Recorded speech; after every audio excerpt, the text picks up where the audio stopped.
오늘 말씀은 에스라 1장 말씀입니다.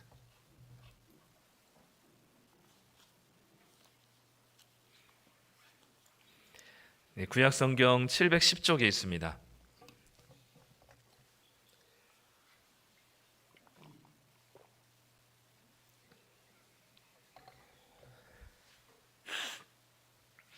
에스라 1장 1절부터 11절까지 말씀.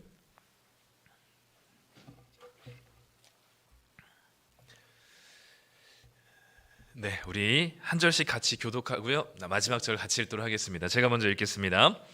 바사왕 고레스 원년에 여호와께서 예레미야의 입을 통하여 하신 말씀을 이루게 하시려고 바사왕 고레스의 마음을 감동시키심에 그가 온 나라에 공포도 하고 조소도 내려 이르되 바사왕 고레스는 말하노니 하늘의 하나님 여호와께서 세상 모든 나라를 내게 주셨고 나에게 명령하사 유다 예루살렘의 성전을 건축하라 하셨나니.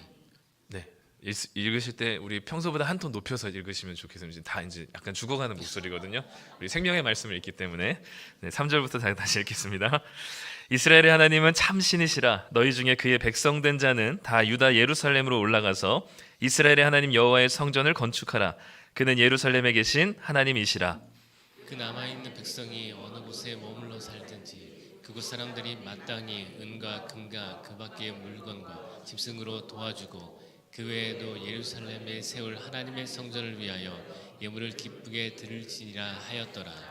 이에 유다와 베냐민 족장들과 제사장들과 레위 사람들과 그 마음이 하나님께 감동을 받고 올라가서 예루살렘의 여호와의 성전을 건축하고자 하는 자가 다 일어나니 사면 사람들이 은금과 금과 물품들과 짐승과 보물로 돕고 그 외에도 예물을 기쁘게 드렸더라.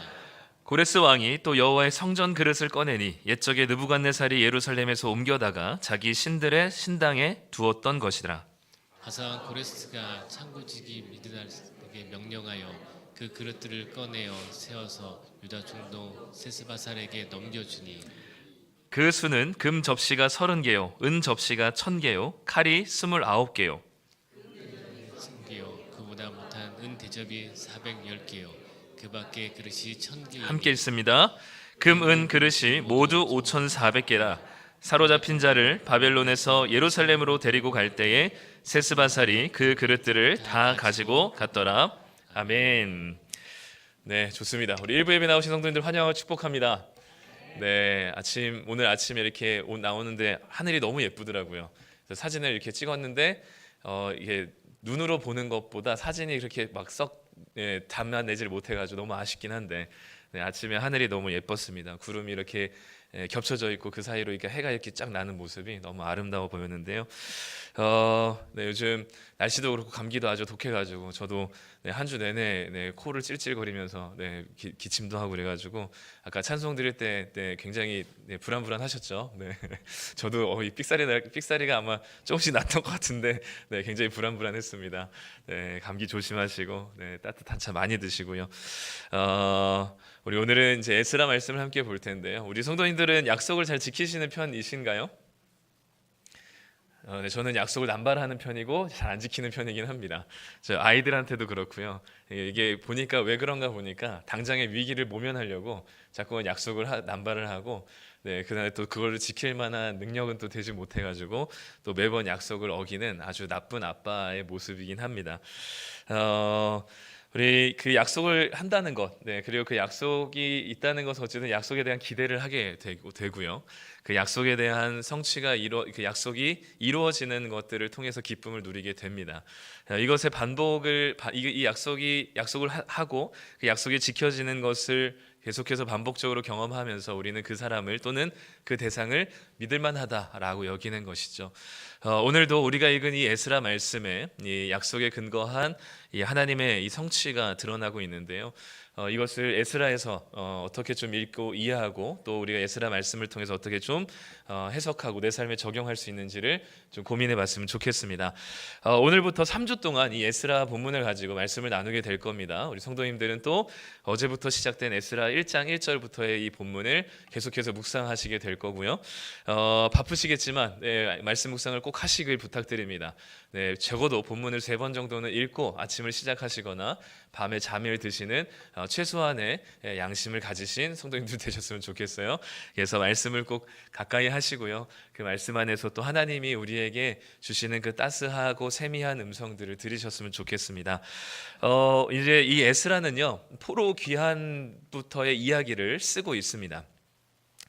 근데 사실 이 에스라를 쓰고 있는 에스라는 제사장이자 이제 우리 보통 교수, 학사였거든요. 근데 이 에스라를 쓸 때는 언제냐면 사실 포로에서 그 이스라엘 사람들이 포로로 끌려간 것도 3번에 걸쳐서 끌려가고요. 포로에서 귀환하는 것도 3번에 걸쳐서 귀환하거든요. 그때 에스라는 몇 번째로 귀환하냐면 2번째 포로에서 귀환할 때 그 행렬에 같이 오게 됩니다. 근데 그 2번째 행렬에서 왔던 때가 언제냐면 주전 450년경이에요. 그리고 고레스 칙령을 통해서 이 에스라 1장에 나온 첫 번째 포로 귀환은 주전 530년대입니다. 그러니까 꽤 시간이 한 80년이라는 시간 뒤에 지금 이 에스라가 오게 된 거거든요. 그러니까 이 에스라가 지금 2차 포로 귀환의 행렬을 따라서 주전 450년경에 예루살렘에 도착을 해보니까 그 예루살렘에 있는 사람들이 완전히 삶의 의욕을 잃어버리고 절망적인 상태로 살아가고 있었어요. 이 예루살렘 땅에서 뭘 해야 되는지, 이들이 누군지를 다 잃어버린 채 이들이 아주 이 하루하루를 겨우겨우 살아내고 있었던 그런 아주 심각한 상태에 있었습니다. 에스라가 이 예루살렘 땅에서 살고 있는 포로에 귀환했었던 1차 귀환했었던 백성들이 그렇게 살고 있는 모습을 보면서 이들이 지금 누구인지, 그리고 이들에게 하나님께서 이 땅에서 원하시는 것이 무엇인지를 알려줘야 되겠다라는 마음으로 쓴 것이 뭐냐면 역대상, 역대하, 에스라, 느헤미야입니다. 그러니까 역대상은 뭘로 시작해요? 제일 처음에 뭘로 시작할까요? 우리 묵상했거든요. 족보가 시작되는 그 족보의 첫 이름이 누구예요? 아담이에요. 그러니까 지금 이들에게 뭘 얘기해주고 싶은 거예요? 너희들이 어디서부터 시작되었는가? 너희들이 누군가 하는 것을 지금 얘기해주고 싶은 거거든요. 그래서 족보를 먼저 꺼낸 겁니다, 에스라가. 그리고 나서 족보를 통해서 이 이스라엘 역사를 쭉 훑어가면서 특별히 왕정 그 시간, 왕이 통치하는 그 이스라엘 시기를 이야기하면서 너희들이 하나님께로부터 우리가 어떻게 이 부끄러운 역사가 있는지, 그럼에도 불구하고 하나님께서 어떻게 너희들을 선대하셨는지를 지금 이야기해 주시면서 여기까지 너희가 오기까지 어떤 일들이 있었는가를 지금 이 에스라가 역대상하, 에스라, 느헤미야를 통해서 기록해 주고 싶은 거예요. 그러니까 지금 이 에스라 1장도 사실 에스라가 지금 기록하고 있는 시점보다는 80년 전의 일입니다. 이미 이 고레스 칙령을 해서 첫 번째 포로 기한이 있은 이후에 꽤 시간이 많이 흐른 뒤에 에스라가 나름대로 해석한 거예요. 너희들이 그때 있었던 그 일들 있지, 그거 사실 이런 일들이란다 라고 얘기해 주는 겁니다. 그래서 이스라엘 백성들로 하여금 절망 가운데 완전히 이 절망 가운데 살아가고 있는 이스라엘 백성들을 다시 그 예루살렘에 있는 사람들을 회복시키고, 그리고 다시 그들로 하여금 하나님께서 주신 사명을 가지고 살아갈 수 있게끔 만들게 하기 위해서 에스라가 역대상하, 에스라, 느헤미야를 썼어요. 그렇기 때문에 우리는 그런 생각을 가지고 에스라를 좀 묵상하셨으면 좋겠습니다. 그래서 이들의 뿌리가 누군지, 하나님께서 이들에게 뭘 원하는지를 이 에스라를 통해서 말씀하고 있는데, 이스라엘 후반 역사를 우리가 알겠지만 다시 한번 역대하를 좀 우리가 되새겨 보면 이스라엘이 후반 역사를 보면 북과 남으로 나뉘어졌죠. 그리고 북은 아수르라는 제국에 의해서 망합니다. 그리고 남은 바벨론이라는 제국으로 해서 망하죠. 그래서 바벨론 제국에 망한 남유다에 있는 백성들은 포로로 웬만한 사람들은 다 끌고 갑니다. 남아있는 사람은 나이가 많거나 여자이거나 어린이들 빼고는, 그리고 똑똑하지 않은 사람들 빼고는 다 포로로 데리고 가죠. 바벨론 제국이 워낙 컸기 때문에 바벨론으로 끌려가서 바벨론이라고 하는 수도에만 머문 게 아니라 곳곳에 바벨론 제국에 퍼져 살았습니다. 그래서 그때부터 디아스포라라는 이 이름이 생긴 거죠. 그래서 이 유대인들이 각각에 흩어져 가지고 나름의 각자의 그 자리에서 정착하면서 살게 됐습니다. 근데 결국 바벨론이 무너지게 됐고요. 페르시아라고 하는, 성경에서는 바사라고 하죠. 페르시아라고 하는 제국이 이 바벨론을 흡수하게 됩니다. 그래서 이 페르시아 제국이 거의 바벨론의 모든 지역을 다 통치하게 되죠. 근데 그때 페르시아의 제국이 됐을 때 제일 첫 번째 왕이 키루스 2세라고, 우리 성경에는 고레스라고 하죠. 그 키루스 2세가, 고레스가 왕이 되어서 칙령을 내리고 조서를 내리게 됩니다. 거기서부터 에스라는 시작하게 되죠. 그래서 에스라 1장 1절, 2절과 3절을 우리 같이 한번 읽어보도록 하겠습니다. 바사왕 고레스는 말하노니 하늘의 하나님 여호와께서 세상 모든 나라를 내게 주셨고 나에게 명령하사 유다 예루살렘의 성전을 건축하라 하셨나니 이스라엘의 하나님은 참 신이시라. 너희 중에 그의 백성된 자는 다 유다 예루살렘으로 올라가서 이스라엘의 하나님 여호와의 성전을 건축하라. 그는 예루살렘에 계신 하나님이시라. 바사왕 고레스가 말하노니라고 하면서 조서를 내리죠. 어떻게 하라고요? 유다 예루살렘의 성전을 건축하라. 누구 보러 건축하라고 하죠? 그의 백성된 유대인들은 지금 유다 예루살렘으로 올라가서 여호와의 성전을 건축하라고 하는 그 포로 귀환에 관한 명령이 조서로 떨어지게 됩니다. 이때가 주전 538년입니다. 이때 5만 명 가까운 사람들이 예루살렘으로 돌아갑니다. 아까도 말씀드렸지만 이미 50년 정도를 메소포타미아 지역에 잘 퍼져서 잘 정착해서 살고 있었어요. 포로로 끌려갔지만 포로로 끌려가서 매 노예 생활을 한 것은 아니고 포로이지만 그 안에서도 나름의 다양한 직종에서 일할 수 있었고 잘만 하면 일반 관리직도 또는 고위 관리직도 올라갈 수 있었던 것이 가능했던 때였습니다. 우리가 잘 알고 있는 다니엘이나 느헤미야가 그런 고위 관리직에 올라간 유대인들이죠. 심지어 왕비도 되죠. 에스더가 왕비도 됩니다. 그렇기 때문에 이 지금 당시에는 아주 잘 살고 있었던 나름의 그 메소포타미아 지역에서 정착해서 잘 살고 있는 때였습니다. 티그리스강 지역에 있는 한 문서, 거기서 발견된 한 문서에 따르면 그 지역의 그 동네 한 10% 정도가 유대인인데 그들 중에 상당수가 금융업에 종사하고 있다라는 기록도 있을 정도로 곳곳에 퍼져서 나름의 직업을 가지고 잘 살고 있었습니다. 이미 각각의 대도시에 잘 흩어져서 살고 있었죠. 그런데 5만 명이나 되는 사람들이 아무것도 없는 그 예루살렘으로 가라는 이 조서를 보고 각자 자기의 살림살이를 정리하면서 이들이 돌아가게 됩니다. 그들이 돌아가는 목적은 뭐냐면 2절에 나온 것처럼 성전을 건축하기 위한 것이죠. 이들에게는 목적은 딱 요거 하나였습니다. 우리들이 그 척박한 땅, 아무것도 없는 땅에 가서 하나님께 예배드릴 그 제사드릴 성전을 짓는 것이죠. 그래서 그 먼 기성길을 아주 기쁜 마음으로 달려가게 됩니다. 그리고 예루살렘에 도착해 보니까 생각한 것보다, 기대했던 것보다 훨씬 더 상황이 좋지 않았죠. 너무 열악했고 당장 먹고 살 것도 거의 없었습니다. 하나님이 다시 새롭게 창조해 주셔야만 뭔가 가능할 정도로 아주 척박한 동네가 되어버렸어요. 폐허가 되어버렸습니다. 성벽도 무너져서 그들의 치안을 확보할 수 있는 그 기본적인 것도 주어지지 않았고요. 먹을 것도 그렇고 생사가 굉장히 위태로운 상황에 이르렀습니다. 그렇기 때문에 성전을 재건하는 것보다 당장 먹고 사는 것이 더 시급한 문제가 되었죠. 그래서 성전을 짓는 것을 제쳐두고 각자 집을 짓고 각자 먹고 사는 일에 매달리게 됩니다. 그때 하나님께서 학개와 스가랴라는 선지자를 보내셔서 그 선지자를 통해서 다시 성전을 지을 것을 요청하시게 되죠. 그리고 그 성전만 지어진다면 하나님께서 뭔가 그들을 다 책임지실 것처럼 하나님께서 학개와 스가랴를 통해서 말씀하셨습니다. 그래서 그들이 어렵지만 정말 힘겹게 성전을 정말 다 지어놨습니다. 성전을 지으면 정말 모든 게 다 해결될 줄 알았고요. 솔로몬과 다윗과 같은 그런 영웅적인 지도자가 나타날 줄 알았고요. 페르시아의 통제로부터 벗어날 줄 알았고 하나님이 주시는 자유 안에서 이전처럼 영광스러운 모습으로 회복될 줄 알았습니다. 그런데 성전을 재건했는데도 달라진 것이 하나도 없었어요. 이때 이 포로에서 돌아온 유대인들이 하나님께 따져 묻는 거죠. 도대체 이게 뭡니까? 성전을 재건하라고 해서 했는데 달라진 게 아무것도 없습니다. 하나님 우리를 잊어버리신 건가요? 하나님 안 계신 거 아닌가요? 이 수많은 질문 속에 답을 주고자 에스라가 이제 펜을 들게 되죠. 그래서 에스라 본문을 통해서 하나님이 어떤 분이신지를 다시 한번 얘기해 주고 싶은 겁니다. 에스라 1장에서는 고레스가 등장하죠. 이 이야기부터 쓰는 이유는 이들이 지금 예루살렘으로 어떻게 오게 되었는지를 다시 한번 하기 위한 겁니다.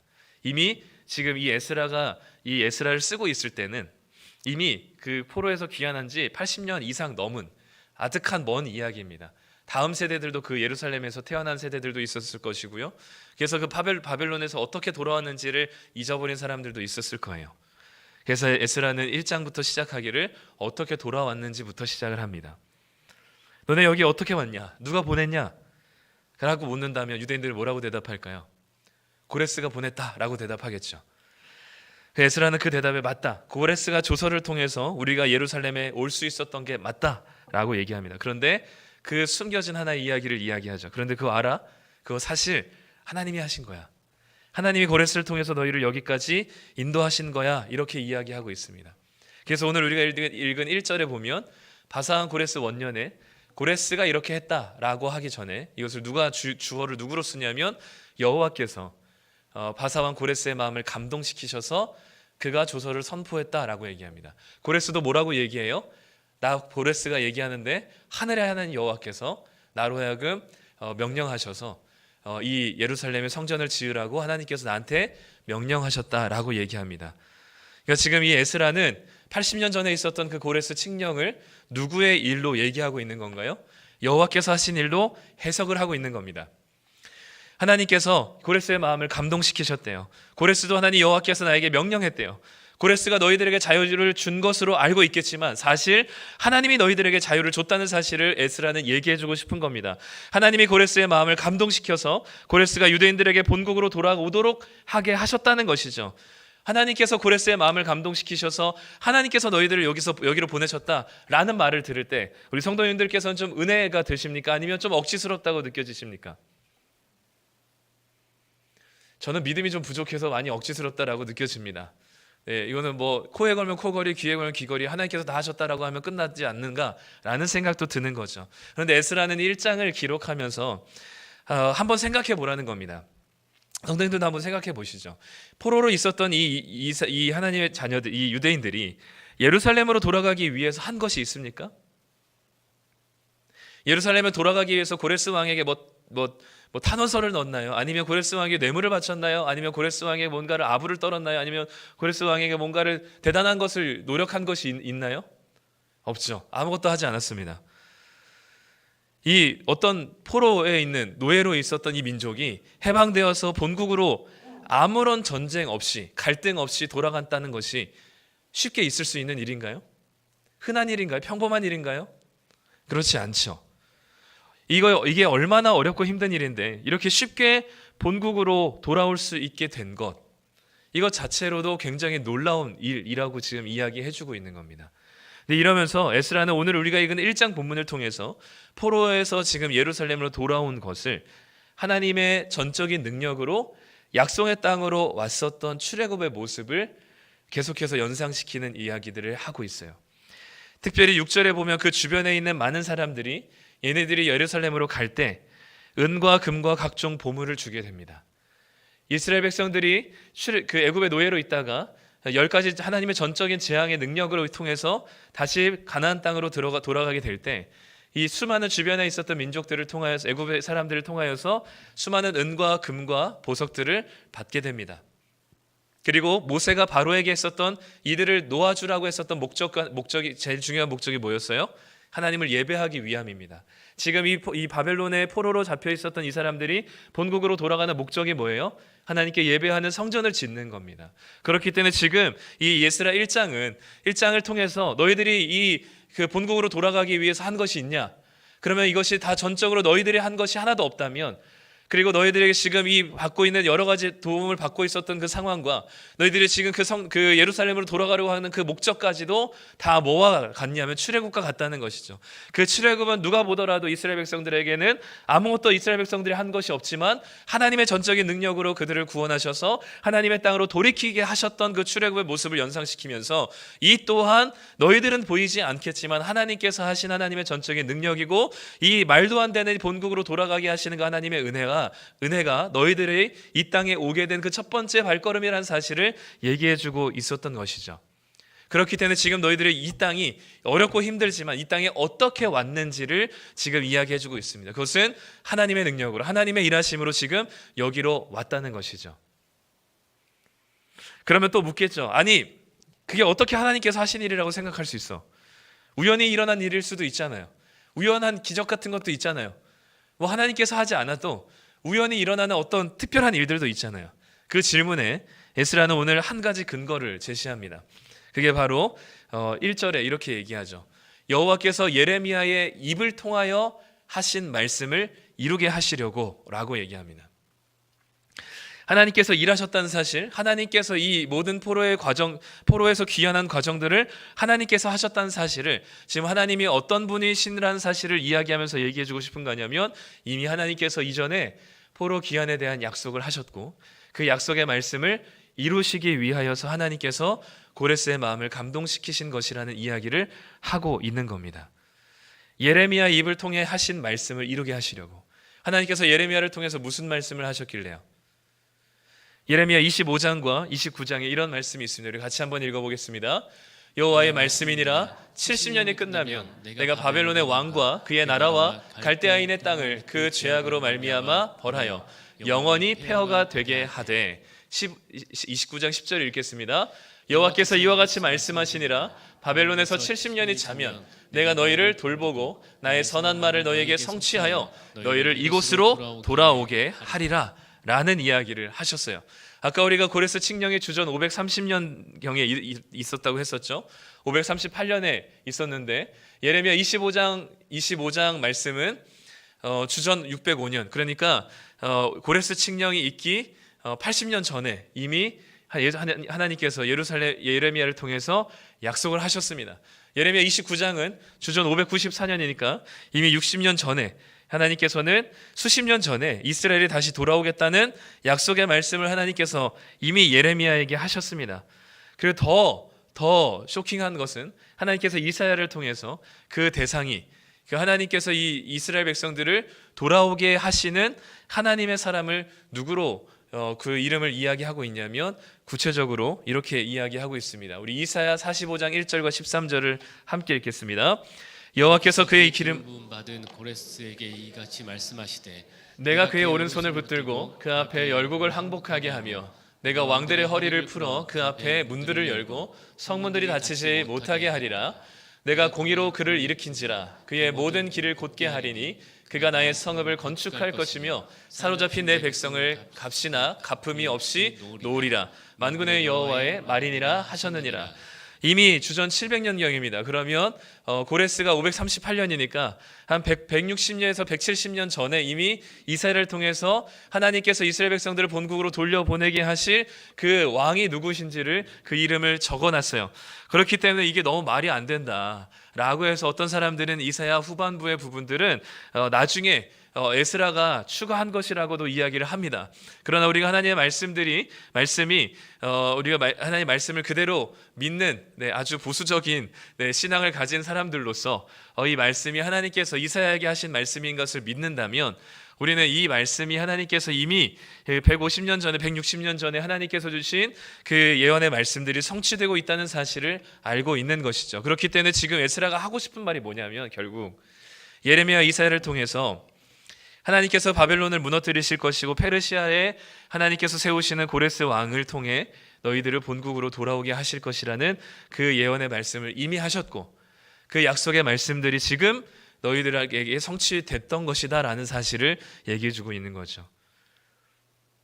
예레미야를 통해서 이사야를 통해서 하나님이 약속하신 그 약속을 이루시기 위해 하나님께서 일하신 것이라고 에스라는 해석하고 있는 겁니다. 그러니 현실이 아무리 어렵고 힘들어도 하나님이 너희들을 잊어버린 게 아니라 현실이 아무리 어렵고 힘들어도 하나님이 안 계신 것이 아니라는 사실을 에스라는 얘기하고 있는 거죠. 하나님은 너희들을 단 한 번도 잊으신 적이 없단다. 하나님은 여전히 살아계신 하나님이고 너희들을 향한 하나님의 마음을 단념하신 적이 없다. 당신이 하신 약속을 여전히 지키기 위해서 부단히 일하시는 분이라는 사실을 이스라엘에게 알려주고 싶었던 것 같습니다.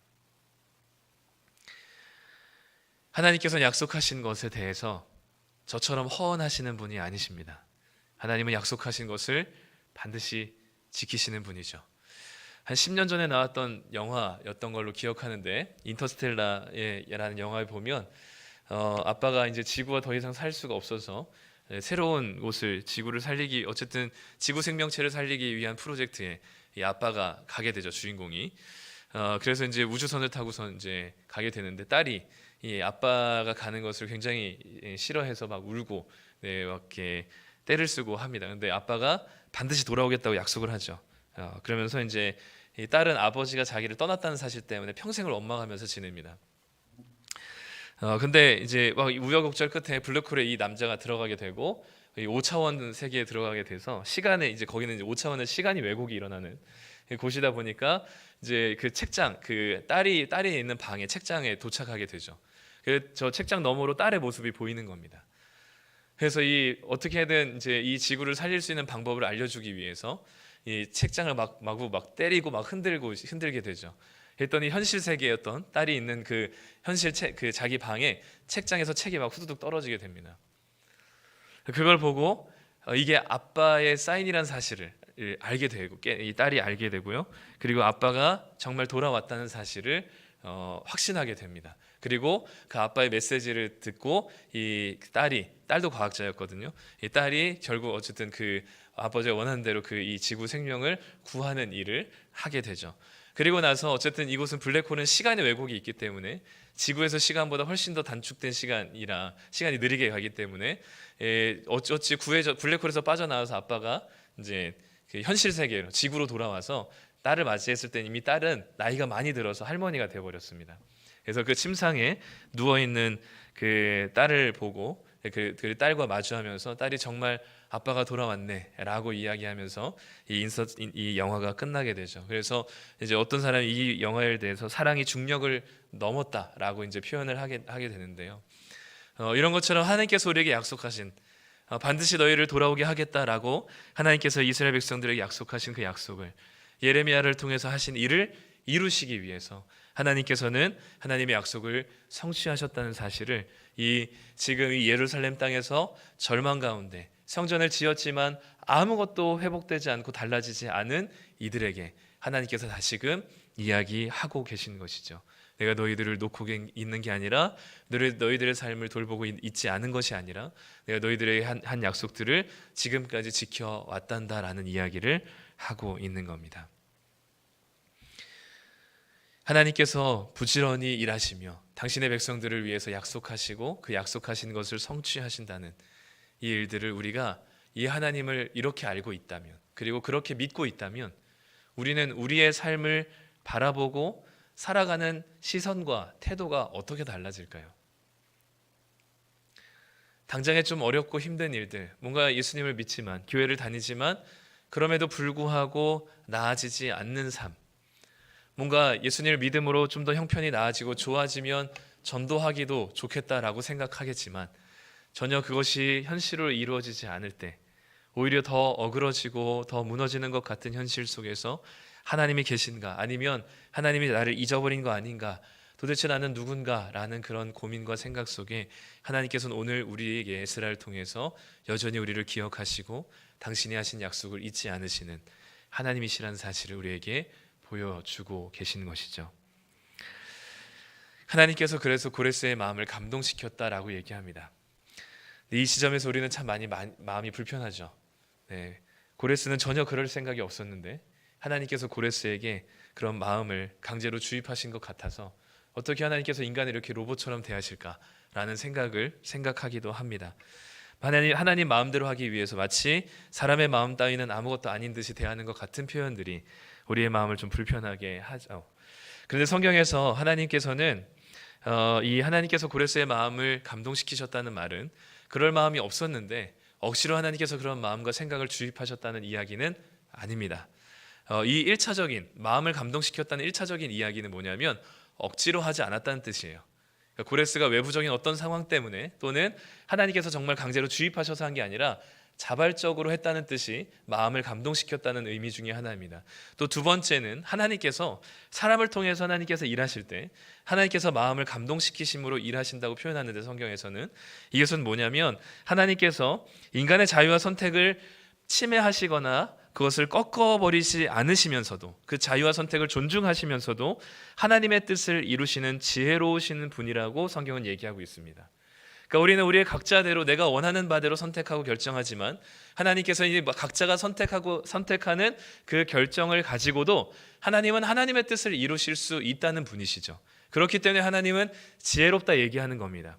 그래서 그것을 가리켜서 우리는 섭리라고 얘기하죠. 당시 페르시아는요 작은 변방 국가였습니다. 정말 아무도 신경 쓰지 않은 정말 작은 변방 국가였는데요. 바벨론이 내부적으로 막 부패하고 있었고, 그리고 당시에 큰 나라였던 메디아라고 하는 큰 나라의 딸과 이 페르시아의 왕이 결혼하게 됩니다. 그러면서 그 사이에 태어난 고레스가 이 메디아를 집어삼켜버려요. 그래서 이 메디아를 통일해 버립니다. 그래서 페르시아가 탄생하게 되고요. 그 메데바사라고 하는 그 성경에도 나오는 메데바사라고 하는 그 나라가 탄생하게 되고, 그 메데바사가 다시 바벨론이 스스로 멸망하고 있는, 내부적으로 부패하고 있던 차에 바벨론을 또 거의 무혈 입성처럼 바벨론 제국을 완전히 먹어버립니다. 그러니까 페르시아는 넓은 땅을 가지게 됐고 일순간에 넓은 땅과 넓은 대제국을 만들게 되는 거죠. 바벨론의 몰락을 받던 고레스는요, 그리고 그 부모로부터 교육을 아주 잘 받았던 그 고레스는 바벨론과는 다른 방법으로 다스리기로 합니다. 그래서 포로로 끌려온 유대인들뿐만 아니라 포로로 끌려온 각 민족의 종교와 문화와 언어를 인정해주고 본국으로 돌아가도록 하는 관용 정책을 펼치게 됩니다. 하나님께서 원래 고레스에는 이런 마음이 없었는데 하나님께서 주입한 게 아니라, 고레스가 그 부모로부터, 특히 엄마로부터 이 평등과 그리고 정의에 대한 이야기들을 많이 배웠다라고 해요. 그래서 고레스는 이 어머니의 영향을 받아서 이 본국으로 포로를 돌려보내는 것뿐만 아니라 임금을 착취하는 것이나 이 여러 가지 법안들에 대한 여러 가지 불공정한 이야기들을 직접 고레스가 조서를 내려서 쓰게 합니다. 그래서 지금도 이 페르시아가 이란의 그 나라의 원조잖아요.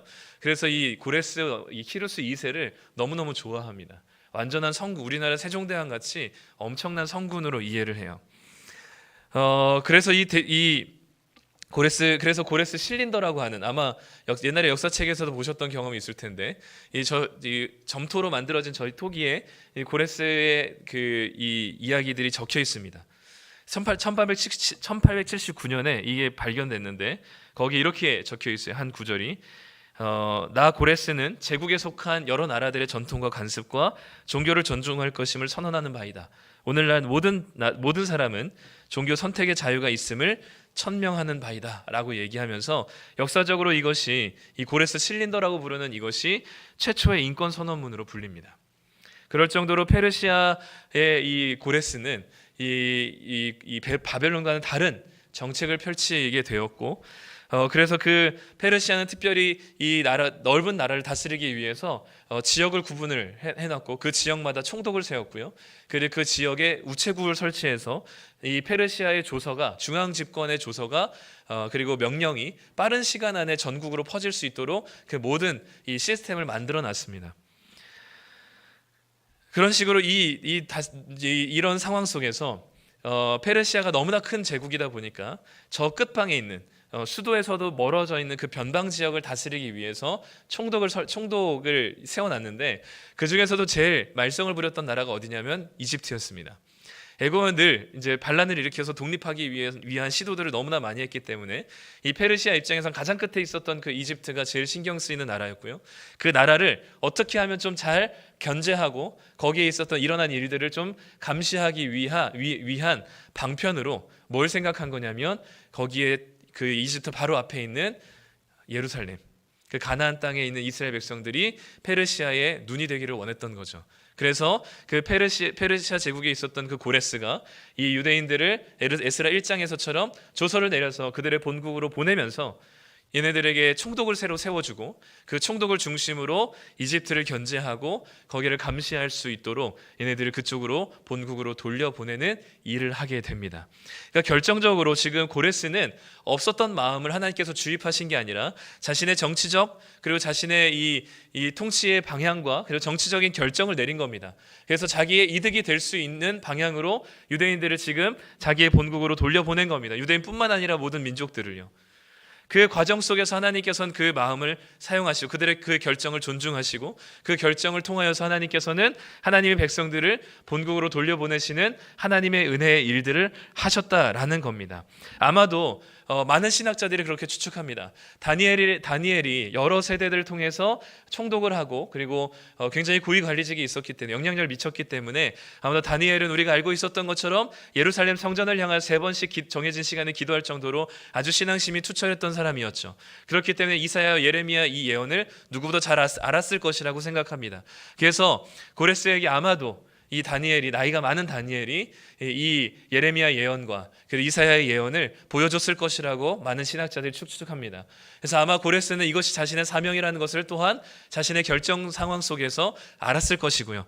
그래서 오늘 우리가 읽은 에스라 1장처럼 하나님께서 나에게 명령하셨다라고 표현한 것 같습니다. 결국 고레스가 하고자 했었던 그 여러 가지 정치적인 결정과 자신의 뜻과 생각대로 결정한 그 결정에 하나님께서 강제적으로 어떤 마음을 주입시킨 게 아니라 고레스의 그 자발적인 결정을 하나님께서 그 선택을 가지고 일하신 것이죠. 고레스의 결정을 통해서 하나님이 약속하신 포로 기한의 뜻을 이루신 것이라고 에스라는 수십 년 뒤에 해석하는 겁니다. 하나님의 일하시는 방식이 이렇다는 것을 얘기해 주고 있는 것이죠. 그렇기 때문에 하나님께서 우리의 모든 결정을 침해하시거나 우리의 자유로움을 억압하시는 방식으로 당신의 뜻을 이루시는 것이 아니라 우리의 뜻과 자유를 존중하시고 인정하시고 그 뜻대로 결정하게 두시지만 결국 그 모든 결정과 그 자유를 통해 하나님의 뜻을 이루시는데 사용하시는 놀라운 지혜가 있으신 분이라고 이야기하는 거죠. 그래서 에스라는 그 고레스의 조서는 고레스가 너희들을 해방시킨 게 아니라 하나님께서 고레스의 마음을 감동시키셔서 너희들이 지금 이 땅에 오게 된 것이라고 해석하는 글을 에스라를 통해서 쓰게 됐던 것이죠. 그래서 에스라는 하나님이 우리들에게 보이지 않지만 진정 이 땅을 다스리시는 분이 하나님이시고 여전히 그분이 우리를 위해서 일하고 계시다면 지금 당장 성전을 지었지만 살림살이가 나아지지 않고 여전히 어려움 속에 있다 할지라도 우리가 그것이 우리의 마음을 너무나 어렵게 하거나 그것이 우리의 삶을 포기하게 만들거나 우리로 하여금 하나님의 백성이라는 사실을 그만두게 할 만큼 우리에게 그렇게 크지 않다는 사실을 얘기해 주고 있습니다. 하나님은 지독히도 하나님 말씀 듣지 않아서 포로로 끌려간 당신의 백성을 잊지 않으셨습니다. 하나님이 약속한 말씀을 하나님은 이루시기까지 가만히 계시지 않으셨습니다. 우리 눈에 보이지 않을 뿐 하나님은 지금도 우리를 위해서 수많은 사람들의 선택과 결정을 통해 당신의 지혜로 일하고 계십니다. 오늘 에스라를 통해서 하나님 우리에게 이렇게 말씀하십니다. 현실이 어렵다고 하나님이 안 계신 것이 아니란다. 어려운 상황에 있더라도 하나님이 너를 잊어버린 게 아니란다. 여전히 하나님은 우리와 함께 하시겠다는 약속을 단 한 번도 내려놓으신 적이 없으시단다. 그 하나님을 믿고 우리 십자가의 길을 같이 가보지 않겠느냐라고 우리에게 말씀하시죠. 그럼 우리는 뭐라고 얘기하죠? 아멘이라기보다는 하나님 너무 힘들어요 라고 얘기하죠. 그때 하나님께서 우리한테 내가 너한테 어떻게 해줬는데 그게 힘드냐라고 말하지 않으시고 그치 많이 힘들지 그래서 내가 내 아들 예수로 하여금 그 길을 먼저 걸어가게 했단다 라고 말씀하십니다. 많이 힘들고 지칠 때마다 이 길을 먼저 걸어가신 분이 계십니다. 그리고 그 길을 끝내 하나님의 영광으로 성취하신 분이 계시죠. 하나님의 약속의 말씀을 자기의 어깨에 짊어지시고 순종하심으로 오랜 시간 하나님께서 약속하신 그 원대한 인류를 향한 우리를 향한 그 약속을 기꺼이 성취하심으로 하나님께 영광이 되신 예수 그리스도가 계십니다. 그분이 이 땅에 오셔서 우리가 걸어가야 될 그 길을 먼저 걸어가셨다면 힘들고 어렵지만 우리도 예수님을 바라보면서 하나님께서 우리에게 말씀하신 이 길을 약속의 길들을 기꺼이 믿음으로 걸어가시길 간절히 소망합니다. 우리 히브리서 12장 2절과 3절을 함께 세번역 버전으로 읽고 마치도록 하겠습니다. 믿음의 창시자요 완성자이신 예수를 바라봅시다. 그는 자기 앞에 놓여있는 기쁨을 내다보고서 부끄러움을 마음에 두지 않으시고 십자가를 참으셨습니다. 그리하여 그는 하나님의 보좌 오른쪽에 앉으셨습니다. 자기에 대한 죄인들의 이러한 반항을 참아내신 분을 생각하십시오. 그리하면 여러분은 낙심하여 지치는 일이 없을 것입니다. 아멘. 주님을 바라봅시다. 우리 같이 함께 기도하길 원합니다.